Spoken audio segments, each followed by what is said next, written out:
우리 지난 시간에 시편 61편까지 함께 나눴고요. 오늘 시편 62편의 말씀 함께 볼 겁니다. 표제가 다윗의 시 인도자를 따라 여두둔의 법칙에 따라 부르는 노래. 우리 한번 62편 1절부터 4절까지 말씀이죠. 함께 읽겠습니다. 1절 2절 미안합니다. 62편 1절로 2절 읽겠습니다. 나의 영혼이 잠잠히 하나님만 바라며 나의 구원이 그에게서 나오는도다. 오직 그만이 나의 반석이시오 나의 구원이시오 나의 요새이시니 내가 크게 흔들리지 아니하리로다. 아멘. 자, 여기 표제에 나오는 여두둔이라는 분 여러분 아시죠? 여두둔은 헤만, 아삽 이렇게 세 분이요. 다윗이 세운 세 명의 선가대장 중에 한 사람이죠. 이들이 지혜자로도 불려졌고 또 선견자로도 존경받았고 나중에는 솔로몬의 지혜가 크고 놀랍다라고 말할 때 그 솔로몬의 지혜와 비교의 대상이 됐던 사람이 헤만과 갈골과 다르다 이런 분들이 지혜로웠던 그 시대에 지혜롭다고 소문났던 분들인데 이들의 지혜보다 솔로몬이 훨씬 더 위대했다 이렇게 표현되고 있죠. 그런데 이 여두둔이 성가를 부를 때 어떤 법칙, 어떤 원칙을 만들었던 것 같아요. 여두둔 스타일이 있었던 것 같아요. 그 스타일대로 이 노래를 부르면 됩니다. 이렇게 안내를 하는 거죠. 여두둔이 만든 그 원칙 우리가 잘 모르죠. 지구상에 이 여두둔의 법칙을 아는 사람은 아무도 없어요. 아는 사람 다 죽었어요. 그래서 우리가 그 여두둔이 만든 노래하는 그 원칙, 그 법칙을 우리는 잘 모르지만 그 여두둔의 원칙에 맞게 이 시편 62편을 부르면 됩니다. 이렇게 안내하는 문구죠. 여러분 3절 4절 계속해서 한번 읽어보면요. 넘어지는 담과 흔들리는 울타리같이 사람을 죽이려고 너희가 일제히 공격하기를 언제까지 하려느냐. 그들이 그를 그의 높은 자리에서 떨어뜨리기만 꾀하고 거짓을 즐겨하니 입으로는 축복이요 속으로는 저주로다. 이렇게 말해요. 다윗에게 지금 1절부터 4절까지 내용을 가만히 보면 다윗에게 아주 악하고 간교하게 여겨진 대상이 있는 것 같아요. 대적이죠. 원수가 있는 것 같습니다. 5절 같이 읽어볼까요? 시작. 나의 영혼아 잠잠히 하나님만 바라라. 물은 나의 소망이 그로부터 나오는도다. 자, 어려울 때 어지간하면 사람에게 너무 의지하지 않는 게 좋아요. 사람은 뭘 베풀면은 반드시 대가를 기대하거든요. 대가를 바라지 않고 순수하게 도왔다고 해도 말은 그렇게 해도요. 세상에서는 결국 그냥 내가 너한테 어떻게 했는데 어려운 날, 슬픔의 날 오면요. 원망하기 일쑤거든요. 그러니까 우리 그리스도인들은 남을 돕는 입장이잖아요. 도움을 받기보다도 남을 돕는 입장인데 그런데 중요한 것은 돕고 빨리 잊어버려야 돼요. 우리 그리스도인들은 그 받으려고 하면 안 돼. 그래서 세상 사람들은 이렇게 저렇게 돕고 나중에 나도 도왔으니까 너도 도와야지 이런 식으로 생각하는데 우리 그리스도인들은 빨리 돕고 잊어버리셔야 돼요. 그래야 하늘에 쌓이지. 우리 이 세상에서 의식되어지고 또 감사치리를 받으면요. 그건 다 하나님께서는 보상받았다고 여기시니까요. 성경이 그렇게 증언하잖아요. 그러니까 감사치리를 안 받으려고 노력하셔야 되고 그래야 하나님이 갚아주시죠. 더 크게 주시죠. 사람이 갚아주는 것보다 훨씬 더 귀한 것들로 갚아주시죠. 성경에 나타난 선행과 구제의 원리가 그렇게 돼 있어요. 우리가 남을 돕는 우리는 누가 도와요? 우리는 남을 돕지만 그런 우리도 도움이 필요한 사람인데 그런 우리를 누가 돕나요? 우리 그리스도인들은 사람을 의지하기보다도 하나님을 의지해야 된다라고 가르치는 것이 성경이에요. 잠잠히 하나님만 바라는 고상함이 우리 안에 있어야 돼요. 다윗도 지금 그러거든요. 때로 부족하더라도 때로 모자라더라도 하나님의 도우심을 구할 때 큰 기쁨과 함께 만족으로 하나님께서 채워주신다는 약속이죠. 6절 같이 읽어볼까요? 오직 그만이 나의 반석이시오 나의 구원이시오 나의 요새이시니 내가 흔들리지 아니하리로다. 2절과 똑같죠? 6절 죄송합니다. 6절 지금 같이 읽으신 거예요? 2절과 똑같이 지금 반복되는 구절이죠. 붙여넣기 한 것 같아요. 컨트롤 C, 컨트롤 V. 요즘 젊은 친구들의 말로 그대로 그냥 복사해갖고 붙여넣기 한 거. 중요하니까 반복되는 거예요. 그냥 할 일 없어서 반복하는 게 아니라 반복되는 이유가 있어요. 중요하니까. 자, 7절, 8절 읽어볼까요? 나의 구원과 영광이 하나님께 있으며 내 힘의 반석과 피난처도 하나님께 있도다. 백성들아 시시로 그를 의지하고 그의 앞에 마음을 토하라. 하나님은 우리의 피난처시로다. 셀라. 우리는 시시로 누구를 의지합니까? 때때로 누구에게 마음을 토합니까? 사람들이 몰라준다고 섭섭해하고 서운해하고 그러지 않아요? 정말 중요한 것은 하나님만 아시면 됩니다. 온 세상 날 버려도 주 예수 안 버려 끝까지 나를 돌아보시니. 여러분, 세상 사람들은 다 배신할 수 있거든요. 근데 끝까지 나를 배신하지 않는 분이 한 분 계신데 그분이 우리 하나님이신 줄 믿습니다. 9절 같이 읽을게요. 아 슬프도다 사람은 입김이며 인생도 속임수이니 저울에 달면 그들은 입김보다 가벼우리로다. 다윗도 사람들에게 허무하게 많이 당했던 것 같아요. 사람 믿었다가 호되게 당한 일들이 많았던 것 같아요. 온 세상 모든 사람들 빈부귀청 막론하고 선악을 막론하고 우리는 사실 다 함량 미달이에요. 나름대로 온전하게 하려고 하지만 사실 부족해요. 하나님의 저울에 달면 전부 다 빠짐없이 모자랍니다. 모든 사람이 죄를 범하였기 때문에 예외는 없어요. 그러니 사람 보고 일하거나 사람 보고 살면 안 되는 거죠. 사람 보고 일하면은요 보람을 찾지 못하죠. 몰라줄 때 섭섭하고 사람 보고 살다가 실망하게 일수죠. 늘 말씀드리지만 사람은요 믿음의 대상이 아니에요. 사람을 신뢰하면요 반드시 실망합니다. 늘 조선간에 변화무쌍한 사람, 나도 나를 못 믿겠는 거예요. 아침에는 내가 절대로 오늘 진짜 음식 먹는 거 좀 절제하리라. 저녁에는 배가 터져 죽을 것 같거든요. 그잖아요. 저만 그런 고민하는 거 아니죠.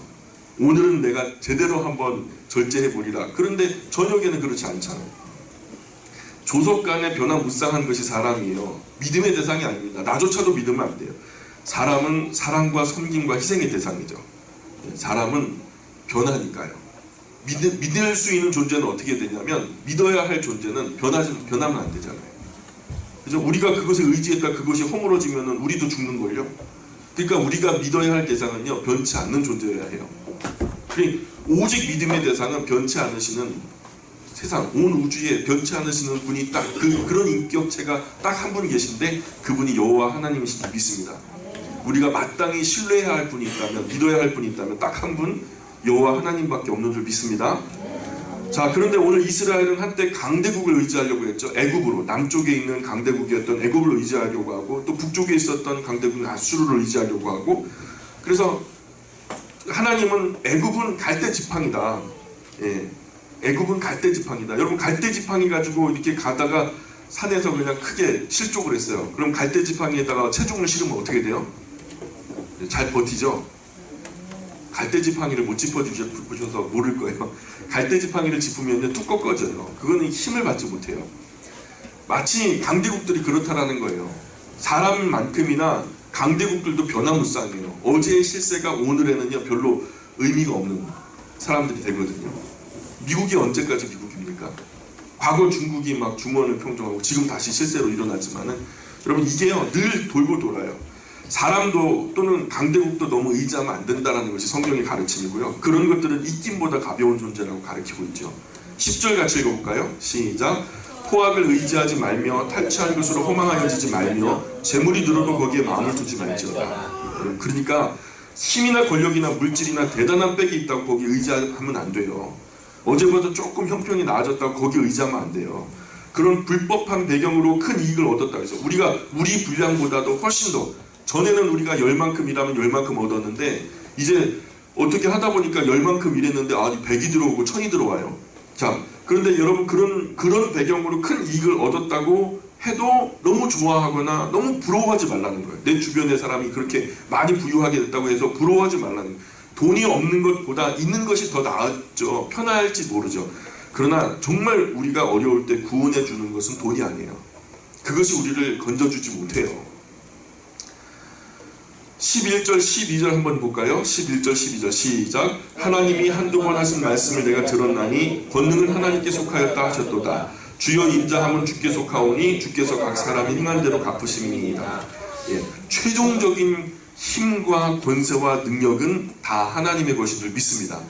우리 주기도문에서도 예수님이 가르쳐 주셨잖아요. 우리 입에 넣어주신 그 기도문에서도 나라와 권세와 능력이 영원히 누구의 것입니다? 아버지의 것입니다. 하나님 우리 아버지의 것입니다 라고 고백하잖아요. 그러니 하나님 앞에 설 때 우리가 부끄러움 없이 서야 돼요. 떳떳하게 나의 삶을 통해서 이 땅에서 보상해주는 사람이 없을지라도 하나님이 갚아주실 것이 많도록 살아야 된다고요. 섬기되 되갚아주지 못하도록. 양심에 거리끼는 일은 애초 시작하지도 말아야죠. 정직하지 않게 이익을 얻는 일에도 자리를 같이 해서는 안 되고요. 작은 이익 때문에 이리저리 흔들리면 안 되죠. 아브라함 배울 때요, 우리가 그의 신앙 첫 번째 하나님께서 그를 시험하셨던 단계는 물질과 사람과의 관계에서 무엇을 선택할 것인가에 대한 얘기였어요. 조카 롯과 함께 요단 온들, 그리고 그들이 가진 것이 너무 많으니까 양들이 항상 이쪽으로 넘어가고 저쪽으로 넘어가잖아요. 그러니까 조카 롯에 속한 목자들과 아브라함에 속한 목자들이 늘 싸우잖아요. 그러니 하나님께서 아브라함 마음 가운데 주신 것은 네가 오른편을 택하면 내가 왼편을 택할 거고, 네가 왼편을 택하면 내가 오른편을 택할 거야. 요단 온들, 그 풍성한 물이 좋은 그 땅을 택하든지 아니면 이쪽으로 택하든지, 하여튼 너가 선택하는 땅 반대편에 내가 택할 테니까 너 먼저 선택해라 하면서 아브라함이 이 제시를 하니까 조카 롯이요, 아주 그냥 에덴 동산과도 같은 소돔과 고모라 땅을 선택하고 가잖아요. 그러니까 그때 아브라함이 선택할 때는요, 기득권이 아브라함에게 있었어요. 연장자였고 그가 아버지 같은 역할이었기 때문에 먼저 선택해도 조카 롯이 뭐라고 할 말이 없는 거예요. 그럼에도 불구하고 아브라함은 관계를 택했죠. 섭섭하게 하면 안 된다 생각해서 결국에는 아브라함은 인간과 물질과의 관계 속에서 물질보다는 인간관계를 선택했고요. 심지어는 100세에 낳은 아들 독자 이삭을 하나님께서 바쳐라 할 때 인간과 하나님과의 관계에서 하나님을 선택하는 거예요. 100세에 낳은 아들 독자 이삭을 하나님께 바쳤으니까요. 그러니 인간관계와 하나님 관계를 통해서 시험하셨을 때 결국 물질과 인간 중에 인간을 선택하고 인간과 하나님 간의 그 가운데에 하나님을 선택한 아브라함을 하나님은 최종적으로 뭐라고 선언하셨냐면 너는 의롭다라고 표현하셨어요. 인간과 하나님 간에, 그리고 인간과 물질 간에, 또 하나님과 인간 관계 속에서 우리가 계속 가치에 대한 기준을 분명하게 하셔야 돼요. 아브라함에게 많은 부족함이 있었지만 그런 가치관이 확고했어요. 아브라함이 끝까지 흔들리지 않았던 것이 그거거든요. 또한 하나님은 그런 그를 옳다고 인정하셨고요. 우리도 어디에 가치를 두느냐에 따라서 삶의 우선순위가 달라지죠. 이 가치관을 바치는 것이 세계관이에요. 이 세상으로 끝나버릴 것처럼 사는 사람들은 이 세상의 가치관으로 살 수밖에 없죠. 그래서 이 세상이 옳다고 하는 가치관을 따라 살게 되고요. 그런 인생관을 하나님은 세상 끝나는 날 세상과 함께 멸하시겠다고 약속하셨어요. 하나님이 이런 사람을 세상과 짝하여 산 사람이라고 표현하세요. 세상과 짝하여 산 사람. 이 시험에 영광 가족들 모두 성경 공부 열심히 하셔서 하늘 소망 세계관으로 옷 입으시고 이 모든 시험에 무난하게 통과하셔서 천국 가족 될 수 있기를 주님으로 축원합니다. 62편 그렇게 생각하시면은 괜찮습니다. 63편으로 넘어가 볼까요? 63편에 다윗의 시 유다 광야에 있을 때에, 자 63편 1절부터 제가 한번 읽어드릴게요. 하나님이여 주는 나의 하나님이시라. 내가 간절히 주를 찾되 물이 없어 마르고 황폐한 땅에서 내 영혼이 주를 갈망하며 내 육체가 주를 앙모하나이다. 내가 주의 권능과 영광을 보기 위하여 이와 같이 성소에서 주를 바라보았나이다. 주의 인자하심이 생명보다 나음으로 내 입술이 주를 찬양할 것이라. 이름으로 나의 평생에 주를 송축하며 주의 이름으로 말미암아 나의 손을 들리이다. 골수와 기름진 것을 먹음과 같이 나의 영혼이 만족할 것이라. 나의 입이 기쁜 입술로 주를 찬송하되 내가 나의 침상에서 주를 기억하며 새벽에 주의 말씀을 작은 소리로 읊조릴 때에 하오리니 주는 나의 도움이 되셨습니다. 내가 주의 날개 그늘에서 즐겁게 부르리이다. 나의 영혼이 주를 가까이 따르니 주의 오른손이 나를 붙드시거니와 나의 영혼을 찾아 멸하려 하는 그들은 땅 깊은 곳에 들어가며 칼의 세력에 넘겨져 승냥이의 먹이가 되리이다. 왕은 하나님을 즐거워하리니 주께 맹세한 자마다 자랑할 것이나 거짓말하는 자의 입은 막히리로다. 다윗은 인생에서 유다 광야에 2번 있었어요. 이 유다 광야에 있을 때의 표제가 그러죠. 63편의 배경이 유다 광야에 있을 때인데 다윗 일생에 유다 광야에 2번 있었어요. 근데 한 번은 사울에게 쫓길 때, 또 한 번은 아들 압살롬이 자기를 죽이려고 쫓아올 때, 2번 있었는데 다윗의 아들 압살롬이 아버지를 죽이려고 막 쫓아오니까 다윗이 그때 유다 광야를 거쳐서 길르앗 쪽으로 건너갔거든요. 이 두 경우 중에 어떤 때인지는 잘 모르겠어요. 어쨌든 두 경우가 모두 다 쉽진 않았죠. 어려웠던 때의 배경을 두고 있죠. 다만 두 때의 공통점은 두 경우 다윗의 일생에서 굉장히 어려웠었을 때라는 거죠. 이런 시편들은 어려운 중에, 그죠? 다윗이 시가 형통하고 평안한 날보다는 어려울 때 시를 더 많이 썼던 것 같아요. 이런 시편들이 어려운 중에도 하나님께 도와달라는 기도죠. 기도는 히브리어로 테필라예요. 테필라. 이게 기도를 한참 하다가 이게 곡조가 붙어요. 기도를 계속 하다 여러분 우리처럼 통성기도 한다 하면은 막 소리 지르면서 기도를 하잖아요. 근데 나중에 돌아보면은 무슨 기도를 했는지도 몰라. 이거는 사실 기도한 게 아니고 그냥 내 신세 한탄한 거죠. 하나님께 기도는요, 인격적인 의식을 담아서 바른 언어로 하나님께 기도를 하게 되거든요. 근데 그게 내용이 크게 달라지지 않아요. 근데 그게 반복되거든요. 그것이 이루어질 때까지 그것이 반복되다 보니까 입에 붙어요. 입에 붙다 보면은요, 이게 곡조가 붙어버려요. 그래서 곡조가 붙은 기도를 뭐라 그러냐면 테힐라라고 그래요. 테필라에서 테힐라로 나아가는 거거든요. 그래서 기도가 응답이 되면은 하나님께 찬양을 드리는 거죠. 그 테힐라를 통해서, 테필라를 바탕으로. 그래서 그렇게 기도하면 내 마음에 들든 안 들든 좋든 나쁘든 응답을 받게 되고요. 응답을 받은 후에는 반드시 하나님께 찬송을 올려드려야 되는 거예요. 하나님, 내 기도 받아주셔서 고맙습니다. 하나님이요, 우리가 기도할 때 예스라고 말하실 수도 있지만 노라고 말할 수도 있잖아요.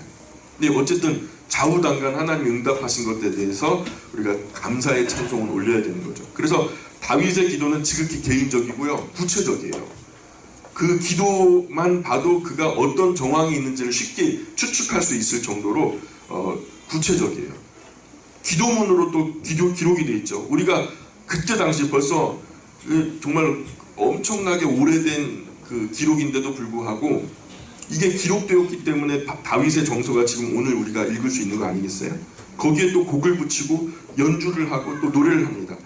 우리처럼 자기 소원만 가득 늘어놓고 또 횡설수설하고 중언부언하고 무슨 광신자처럼 통성으로 하다가 무슨 기도를 했는지도 모르는 그런 비인격적인 기도가 아니에요. 다윗은 자기가 무슨 기도를 했는지 아주 정확하게 알고 있어요. 기도를 정확하게 아니까 이게 응답되었는지 응답되지 않았는지 여부도 확실하게 알게 돼요. 응답의 여부가 정확하니까 감사도 정확하게 이루어지는 거죠. 감사가 정확하게 이루어지니까 하나님을 향한 사랑도 존엄도 점점 커져가는 거예요. 그때도 하나님이 나를 건져주셨지, 그때도 하나님이 나를 보살펴주셨지 하면서 내 인생에서 하나님이 손대셨던, 하나님이 상관하시고 은혜 주셨던 그 시간들을 잘 알게 되는 거죠. 그래서 하나님에 대한 존엄과 그 사랑이 점점 커져가는 거죠. 다윗의 이런 기도는 기도할수록 신앙이 성장하는 거예요. 근데 우리의 기도, 우리 한국 교회들의 기도, 좀 이게 인격적으로 변화돼야 될 필요가 있어요. 먼저는 제가 제안하는 것은 기록하셨으면 좋겠다는 거예요. 우리가 정돈된 언어로 명료하게 우리의 기도를 좀 이렇게 기록하셨으면 좋겠다는 거예요. 그래서 제가 대표기도 나와서 하시는 모든 분들에게 부탁하는 것이 기록하셔서 이렇게 볼펜으로 또박또박 정리하셔서, 어떤 때는요, 하나님 아버지, 하나님 아버지, 하나님 아버지 한 100번 해요. 아유, 그럼 내용보다요 하나님 아버지가 더 많아. 이런 것은 별로 합당하지 않은 거죠. 그래서 기도 노트를 하나씩 이렇게 갖기를 바래요. 그래서 다윗처럼 기도를 할 때 아름다운 말로 시를 쓰듯이 인격적으로 기록을 하시는 거죠. 정말 어려움의 날에 마음의 중심을 담아서 시처럼 써내려가는 거예요, 기도를. 그렇게 되면 나중에 우리의 지난 인생 되돌아볼 때에 하나님께서 나의 인생에서 어떻게 일하셨는지 놀라운 하나님의 손길을 찬양할 수 있게 되는 거죠. 그래서 크고 어려운 환난의 날에 우리는 즐겨 하나님께 펜으로 기도해야 돼요. 그러면 놀라운 하나님의 구원의 손길을 현재적으로 경험할 수 있게 되는 거죠. 과거 내 기도 노트를 보면 그때 어려웠을 때 이렇게 그 기도의 내용을 볼 때 지금과 비교가 되면서 그 비교가 되어지는 가운데 하나님이 어떻게 간섭하셨는지, 은혜 주셨는지를 체험하게 되는 거죠. 그러면 신앙이 실제적이고 체험 가능한 모습으로 신앙생활이 재밌어지죠. 기도노트 하나씩 꼭 가지세요. 매일이 아니더라도 인생에 크고 중대한 일이 있을 때마다 하나님께 펜으로 기도하면 우리 후손들에게 최고의 훌륭한 유산이 될 거라고 믿어요. 다른 뭘 물려줘도 아이들은요 쉬 없어져 버리거든요. 근데 기도노트 여러분 그거 뭐 뜯어먹지도 못하고 팔아먹지도 못해요. 어쨌든 가지고 있어야 되는데 여러분 우리가 하늘나라 간 다음에 우리 자녀들이 추도 예배 할 거 아닙니까? 그때마다 그런 기도문들을 하나씩 펼쳐서 어머니가 이렇게 기도하셨지, 아버지가 이렇게 기도하셨지 하면서 그걸 읽을 때 얼마나 감격이 되고 감동이 되겠어요? 우리 후손들 힘들 때마다 어머니 아버지가 하셨던 것처럼 하나님 찾지 않겠어요? 그래서 하나님의 신앙 안에서 살려고 노력하게 될 거예요. 최소한 내 인생에 여러분 다윗처럼 시편 23편 같은 금쪽 같은 언어로 되어진 정말 복된 시편이 100편 이상은 남아야 돼요.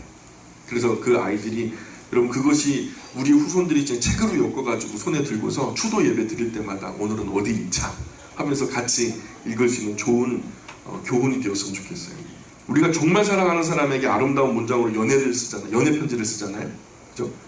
그러나 그것보다 훨씬 더 영광스러운 문장은요. 하나님께 올리는 우리의 기도가 찬양이에요. 연애 편지 잘 써서 여자든 남자든 감동이 되면요. 여러분 연애 편지 잘 써가지고 남자가 여자 연애 편지를 잘 써요. 그래가지고 여자에게 보내요. 그게 성공해요. 여자에게 감동이 돼요. 그럼 어떻게 되죠?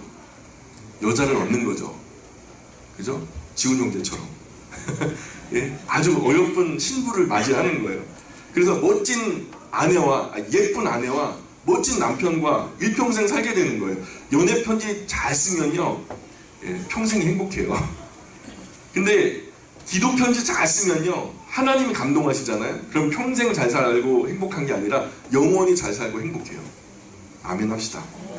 그런 의미에서 시편의 다윗의 기도는요 고기가 붙은 기도예요. 하나님께 연애 편지 잘 쓰셔야 돼요. 그런 기도는 달라고 하는 것이 기도가 아니에요. 하나님을 찬양하고 감사하고 감격하는 거죠. 하나님을 묵상하는 거예요. 우리 한국 사람은 그저 비나이다 덮어놓고 비나이다. 왜냐하면 우리가 그 땅이 그래요. 우리가 버티고 서 있는 이 땅이요 토속신앙이 기반이 되어진 무속신앙의 토대 위에서 기독교가 뿌리를 내렸거든요. 그러니까 전에 있었던 그런 무속신앙 위에 샤머니즘, 애니미즘 위에 기독교 신앙이 자리하다 보니까 그렇게 그냥 그저 비나이다 그리고 덮어놓고 비나이다 이렇게 하면은 뭐 습관이 붙어서 그런 식으로 기도를 하는데 여러분 돌붙여도 귀가 없는데 여러 번 해야 알아들을 것 같고 그죠? 알아들을 때까지 기도해야 돼. 그렇게 될지는 모르지만 근데 우리 하나님은요 귀가 있으셔요. 귀를 만드신 분이 귀가 없으시겠어요? 귀를 만드신 분이 귀가 없으시겠어요? 듣지 못하시겠냐고. 그래서 정말 인격적으로 진실하게 진지하게 예의 있게 합당하게 기도하면 단번에 말이에요. 한 번의 작은 읊조림에도 하나님 반드시 들으시고 응답하실 줄 믿습니다. 중요한 것은 그 기도에 내 마음이 담겨지는가 하는 거예요. 목사님 기도해 주세요 그러잖아요. 근데 제가 기도하는 것보다 여러분 자신이 그 문제를 놓고 기도하는 것이 훨씬 더 탁월한 기도예요. 저한테 책임 전가하지 마세요. 저도 나름 생각날 때마다 기도하지만요. 여러분이 가지고 있는 그 문제 여러분만큼 심각하게 생각하는 사람 없거든요. 그 마음의 무게와 깊이로 기도해 줄 수 있는 사람도 나 자신밖에 없는 거예요. 그래서 스스로 자신의 기도는 자신이 하는 것이 건강한 거죠. 아름다운 하나님 앞에 하나님이 아름다운 거 좋아하시거든요. 그죠? 놀라지 마세요. 여러분 꽃을 만드신 분이 누군지 아세요? 하나님이시거든요. 하나님이요 아름답고 예쁜 거 정말 좋아하세요. 그 꽃을 만들고 피워내신 분이 아름다운 건 안 좋아하시겠어요? 새들의 노래도 하나님이 주셨잖아요. 하나님은 세상을 창조하시고 뭐라고 하셨냐면 보시기에 좋았더라. 아름다운 거 좋아하세요. 하나님은. 우리 기도는요 우리 인격을 담는 고상하고 아름다운 고백이에요. 하나님께서 보고 들으시기에 합당한 인격과 품위가 있어야 돼요. 우리 교회 안에 기도 시인이 있었으면 좋겠어요. 아직까지 그런 장르는 없는 것 같아요. 제가 첫 번째인 것 같아요. 기도 시인이 있었으면 좋겠어요. 전부 다 기도, 그냥 시가 아니라 그냥 기도문으로 되어 있는 기도 시집을 누가 한번 빨리 내셔요. 기도 시집 한 권 내면 대박 날 겁니다.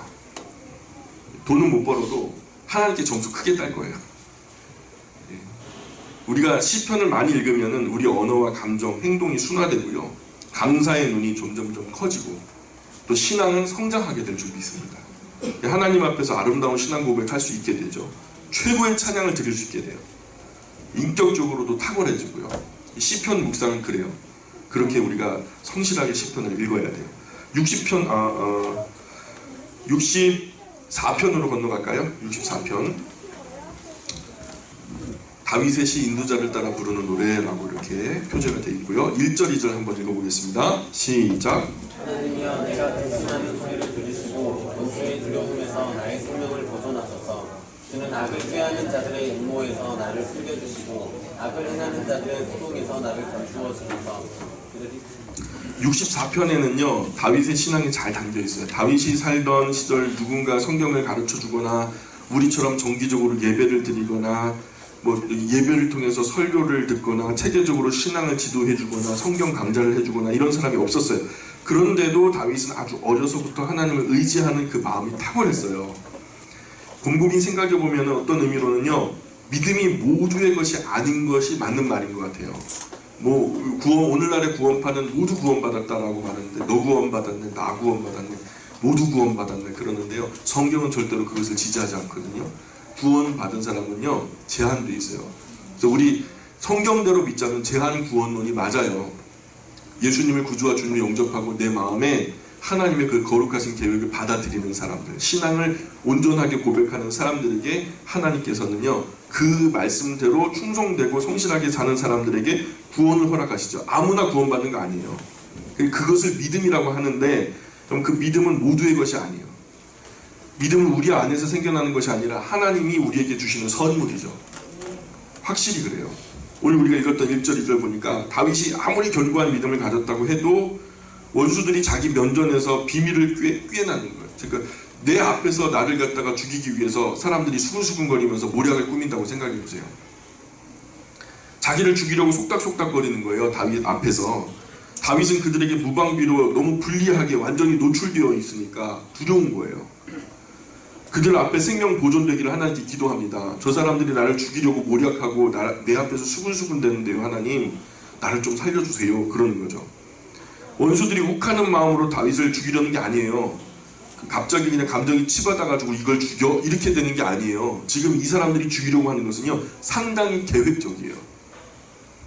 다윗을 죽이기 위해서 계획을 세우고 모의를 하고 체계적으로 제거할 준비를 하고 있거든요. 그래서 3절 한번 볼까요? 3절, 4절, 5절 시작. 그들이 칼같이 자기 혀를 연마하며 화살같이 독한 말로 겨누고 숨은 곳에서 온전한 자를 쏘며 갑자기 쏘고 두려워하지 아니하는도다. 그들은 악한 목적으로 서로 격려하며 남몰래 올무놓기를 함께 의논하고 하는 말이 누가 우리를 보리요 하며. 정말 악한 일에 주도 면밀한 거예요. 세상이 그래요. 참 의도적이고 계획적이고 고의적으로 사람들 앞에서는 되게 천사표처럼 그냥 그전에 속된 말로 포커페이스라고 그러죠. 아무렇지도 않았죠. 그런데 뒤에는 음흉한 속내가 있는 거죠. 근데 크게 들리지 않나요? 그들의 그 모의와 그런 어떤 그 악한 잡담이요 다윗에게 크게 들리지 않아요. 그런 다윗을 오히려 하나님 앞에 바르게 하려고 하는 다윗을 해치려고 해요. 6절에 보니까 그들은 죄악을 꾸미며 이르기를 우리가 묘책을 찾았다 하나니 각 사람의 속뜻과 마음이 깊도다. 마음이 깊다 이렇게 표현되잖아요. 거기가 긍정적으로 들리죠. 마음이 깊다. 야, 참 너는 마음이 깊어. 그러면요 그게 욕하는 게 아니라 칭찬하는 거죠. 근데 이게 긍정적으로 들리는데 여기서는요 그렇게 해석하면 안 돼요. 우리말에 이런 게 뼛속까지 악하다 그런 말 있죠. 뼛속까지 교활하다는 말이에요. 바르게 해석하자면 그래요. 이 부분의 번역은 마음이 깊도다라고 표현하는 것보다도 그 사람들 다윗을 앞에 놓고서 음흉한 모략을 짜면서 막 비웃고 속닥속닥거리는 그 사람들이 그 속뜻이 그 마음이 뼛속까지 교활하다. 그 표현이 흐름에 맞는 해석이에요.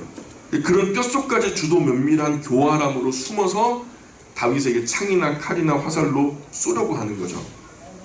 자 7절에 보세요. 같이 읽어볼까요? 시작. 하나님이 그들을 쏘시리니 그들이 갑자기 화살을 상하리로다. 예, 다윗을 쏘려고 하는 적들을 화살은 다윗에게 미치지 못해요. 그죠? 다윗에게 미치지 못하는데 오히려 다윗을 쏘는 적들을 향해서 하나님이 화살을 쏘는데 그들은 호련히 상하게 된다는 거예요. 여러분 이 그림이 이해 가세요? 예. 개구리가요 앞에 있는 메뚜기를 잡아먹으려고 이렇게 하고 있어요. 사진 한 컷이 이렇게 있는데 사진을 좀 확대해 보니까 그 개구리 뒤에서 입을 이렇게 벌리고서 달려드는 독사가 이렇게 뒤에서 도사리는 거죠. 그래서 개구리는 너 메뚜기 너 이제 죽었다 내가 먹어버릴 거다 그랬는데 덮치려고 하는 찰나에 독사가 와가지고 개구리를 확 먹어버렸다는 거죠. 마찬가지로 지금 다윗을 죽이려고 이 악한 사람들이 모의하고 좀 다윗이 절대로 알아볼 수 없는 그들만의 화살로 다윗을 이건 백발백중이죠. 그냥 몰래 쏘는 거니까 저격하고 암살하려고 하는데 하나님께서 그걸 보시고 그 사람들에게 하나님의 화살을 날린 거죠. 그래서 다윗을 쏘려고 했던 화살은 다윗에게 미치지 못했고 오히려 하나님의 화살이 그들에게 호련히 상처를 줬다는 거죠. 8절 읽어볼까요? 시작. 그들의 하가 그들을 해함이라 그들을 보는 자가 다 머리를 흔들리구나. 예.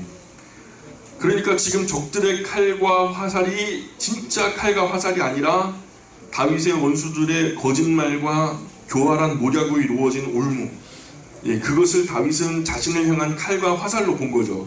그런데 그런 말과 모략이 오히려 다윗을 죽이려는 그들에게 돌아가서 오히려 도리어 화가 됐다라는 말이죠. 그래서 64편의 결론이 이제 나옵니다. 결국 아무런 반격도 못하고 쉽게 죽어버릴 것 같았던 다윗은 오히려 온전하게 됐고요. 다윗을 거짓된 술수와 교묘한 모략으로 죽이려고 하던 사람들은 하나님께 화를 당하는 모습을 세상이 보게 됐다는 거예요. 그렇게 세상이 보게 되면 그런 모습을 세상이 보게 되면 64편 9절 10절 한번 읽어볼게요. 시작. 모든 사람이 두려워하여 하나님의 일을 선포하며 그의 행하심을 깊이 생각하리로다. 의인은 여호와로 말미암아 즐거워하며 그에게 피하리니 마음이 정직한 자는 다 자랑하리로다. 그래서 성경 도처에 너희가 친히 원수를 갚지 말고 진노하심에 맡겨라. 누가 진노하신다는 거예요? 이게 상식적으로도 안 맞는 불의를 행하는 그 장면을 하나님이 보시면요, 하나님이 화가 나세요. 당하는 본인도 화가 나지만 하나님이 더 화를 내세요. 하나님은요 완벽한 정의를 가지고 계신 분이시거든요. 지금 나도 억울해 미치겠는데요, 나보다 더 억울해 미치는 분이 계시는데 그분이 누구냐면 하나님이세요. 그러니까 여러분 너희가 친히 원수를 갚지 말고 진노하심에 맡겨버려라. 그죠? 이런 말이 자주 등장해요. 그래서 하나님께서 원수 갚는 것은 내게 있으니 내가 갚으리라. 여러분 이런 말씀도 여러 곳에 등장하거든요.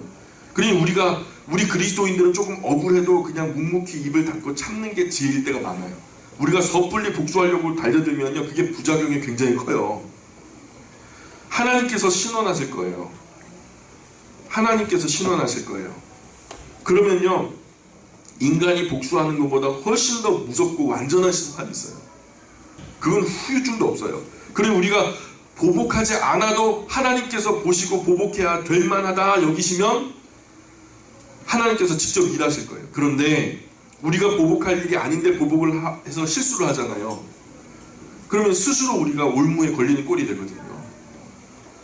그러니 일일이 다 따지고 해명하고 온 세상 가운데 나의 오해를 풀겠다 그래가지고 나중에 이제 온 세상 사람들이 막 9시 뉴스까지 방송돼가지고 저 사람이 저것 때문에 그냥 우리가 오해했구나. 여러분 이런 풀어질 일이 있을까요 없을까요? 절대로 없어요. 세상에 그렇게 두질 않아요. 안 좋은 사건들에 대해서는요 막 떠들고 아이고 내가 그럴 줄 알았어 그러는데요 전부 다 씹거든요. 오징어 씹듯이 씹어요. 그런데 그 오해가 풀렸다고 해서 그때 그랬었구나 우리가 오해했구나 이런 일은 추원 없다는 거예요. 여러분 보시잖아요.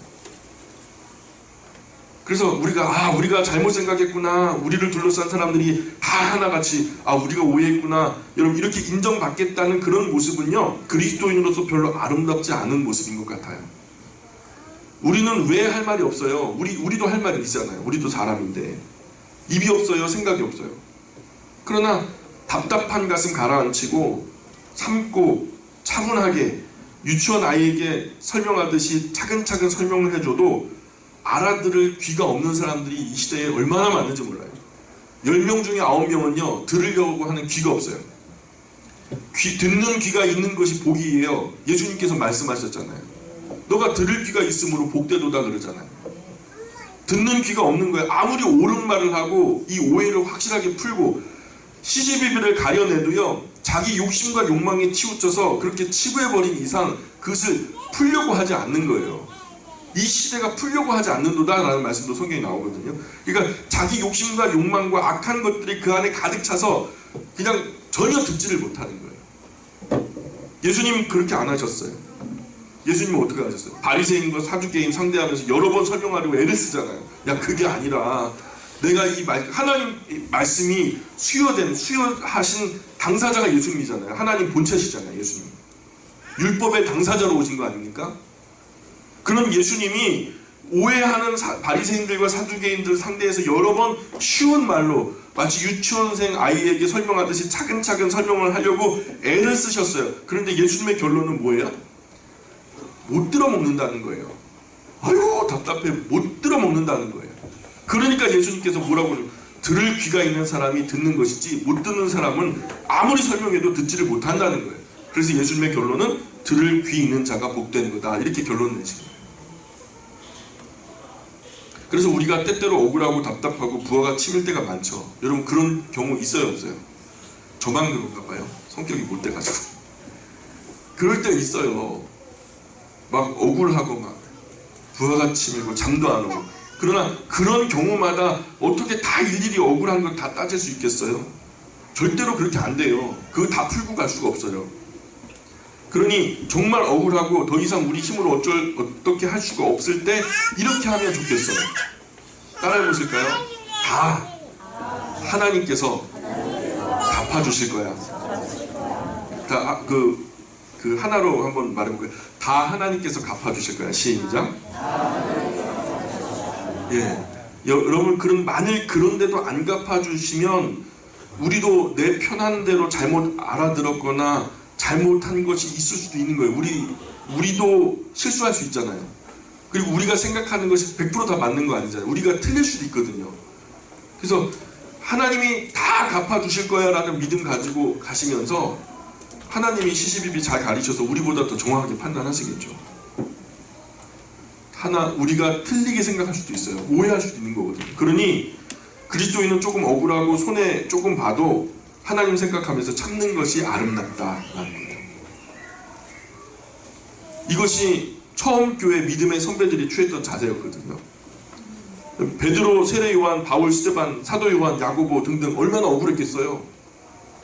무엇보다 예수님은 얼마나 억울했겠어요. 예수님 무슨 잘못이 있길래 십자가에 못 박아요. 사형이라고 하는데 본디오 빌라도도 난 이 사람에게 사형을 언도할 만한 어떤 이유를 발견하지 못했도다. 근데 이 책임을 다 너와 너의 자손들이 져라. 세숫대에다 손 씻었잖아요. 예수님에게는 전혀 사형에 해당하는 사형을 언도할 만한 죄가 없었다는 것을 자기도 시인했거든요. 억울하자면 예수님보다 억울하신 분이 있으면 나와봐요.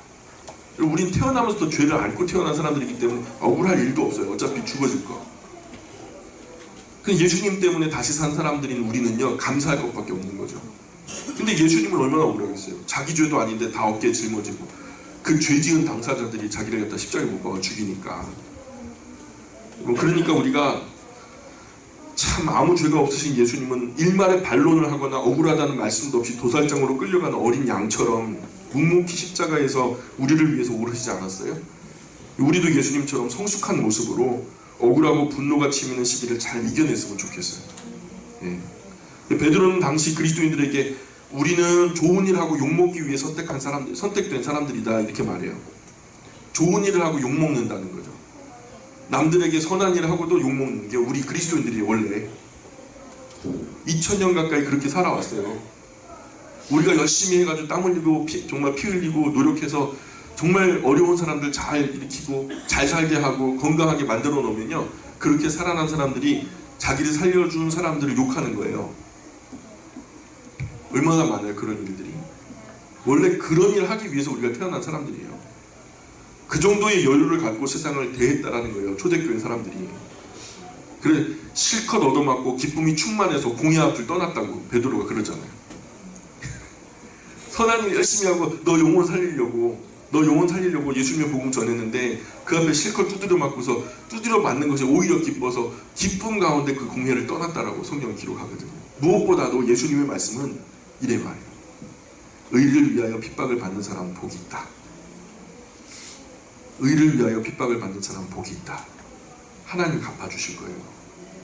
다윗도 진짜 억울한 일 많았죠. 다윗이 무슨 잘못이 있어요. 그런데 이렇게 10년씩이나 쫓겨다닌 거예요. 할 말이 있다면 우리보다 다윗이 할 말이 많지 않겠어요? 그래서 가만히 보면은 인격의 크기가 어리고 부족한 사람일수록 내가 겪은 고통, 아픔, 그 상처가 이 세상에서 최고로 힘들고 어렵다라고 착각하는 것 같아요. 나만큼 힘들었던 사람은 없어 이렇게 여기는 것이 어린 사람들의 특징이에요. 그러면서 별일도 아닌데 팔팔 뛰면서 힘들다 어렵다 하는 거예요. 근데 그보다 훨씬 더 10배 100배 많이 힘드셨던 어르신들이 그 얘기 들으면서요 그냥 웃지요. 근데 정말 인격의 그릇이 큰 사람, 정말로 죽을 만큼 힘들고 막 전쟁도 경험하고 말이에요. 예? 그러면서 막 죽을 만큼 힘들고 그것보다 더 힘든 일들을 갖다 수십 번 수백 번 극복했던 그 어르신들은요 죽을 만큼 힘든데도 묵묵히 교회와 가정을 돌봐요. 나 죽을 것 같은데도 마땅히 행할 그 사명의 일들을 게을리하지 않고 최선을 다해서 그 일을 해요. 그리고서 오늘도 직장으로 가고 학교로 가고 일터로 나아가서 아픈 몸, 쓰리는 가슴 쓸어내리면서 사명 감당하기 위해서 애를 쓰고 힘을 써요. 그게 어른이죠. 그러면서 사람이 몰라주는 마음 하나님 앞에 내려놓고 하나님의 위로를 구하죠. 하나님은 아시니까. 415장 찬송이 저에게 은혜가 되는데 십자가 그늘 밑에 나 쉬기 원하네 라는 찬양이죠. 저 햇빛 힘이 뜨겁고 또 짐이 무고 이 광야 같은 세상에 늘 방황할 때 주 십자가의 그늘에 내 쉴 곳 찾았네. 세상 사람들이 잘 몰라줘도요 십자가 그늘에 다 가가지고 앉으면은 하나님께서 위로해 주시는 거예요. 내가 다 안다 하시는 거죠. 내가 속히 갚아줄 테니까 염려하지 마라. 거기에 마음의 위로를 받으면서 끝까지 버텨내는 그런 성숙한 그리스도인들이 우리 영광교회 모든 가족들이 되었으면 좋겠습니다. 우리 기도하겠습니다. 귀하신 하나님의 은혜와 사랑을 감사합니다. 시편 한 편 한 편을 우리 마음속에 더해갈수록 오늘 하나님을 신실하게 따르고 충성되게 살아가려고 노력하는 사람들이 어떻게 살았는지에 대한 모델이 잘 보여지는 것 같습니다.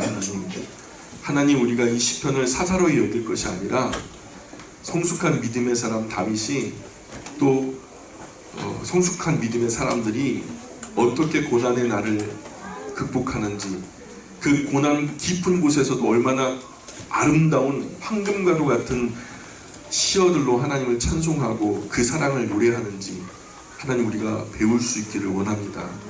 시대가 많이 어려졌습니다. 어른들도 어른이 아니라 그 안에 갓 태어난 어린 아기가 자라는 것 같습니다.